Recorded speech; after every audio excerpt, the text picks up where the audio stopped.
স্বৈরাচাররা আজীবন ক্ষমতায় থাকার জন্য প্রতিপক্ষকে নিশ্চিহ্ন করে ফেলতে চায়, প্রতিপক্ষকে শেষ করে দিতে চায়। কিন্তু এই দুনিয়া আল্লাহ রাব্বুল আলামিনের এক আজব খেলাঘর। এখানে তিনি কাউকে চিরস্থায়ী ক্ষমতাবান করে রাখেন না, পতন হবেই।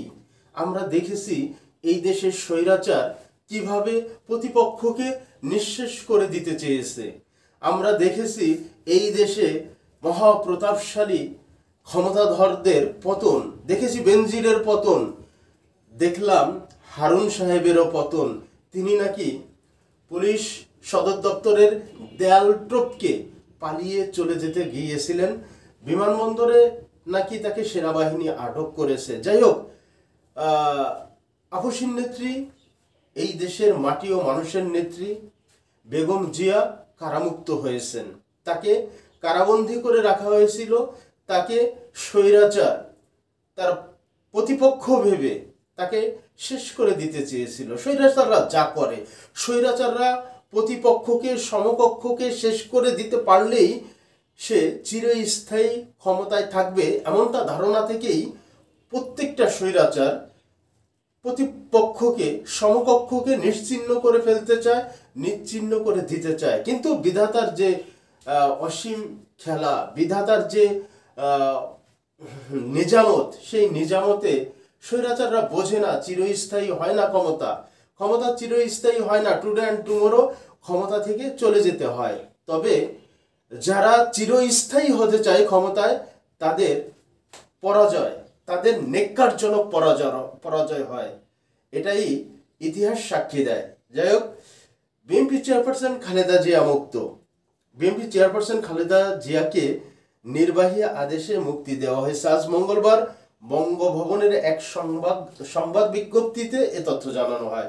সংবাদ বিজ্ঞপ্তিতে বলা হয়, রাষ্ট্রপতি মোহাম্মদ শাহাবুদ্দিনের সঙ্গে তিন বাহিনীর প্রধানেরা, বিভিন্ন রাজনৈতিক দলের নেতা, সুশীল সমাজের প্রতিনিধি ও বৈষম্য বিরোধী ছাত্র আন্দোলনের নেতাদের বৈঠকের সিদ্ধান্তের পরিপ্রেক্ষিতে খালেদা জিয়াকে মুক্তি দেওয়া হয়েছে। আমরা দেখেছি এই দেশে কি করা হয়েছে, ভিন্ন মতের মানুষদেরকে, ভিন্ন পথের মানুষদেরকে কি নির্যাতন করা হয়েছে। সম্প্রতি ফ্যাসিস্ট সরকারের, স্বৈর শাসকের রক্তখেকো সরকারের আয়নাঘর থেকে মুক্তি পেয়েছে দুজন ব্যক্তি, যিনি সাবেক জামাতের আমির গোলাম আজমের ছেলে এবং আরেকজন ব্যারিস্টার।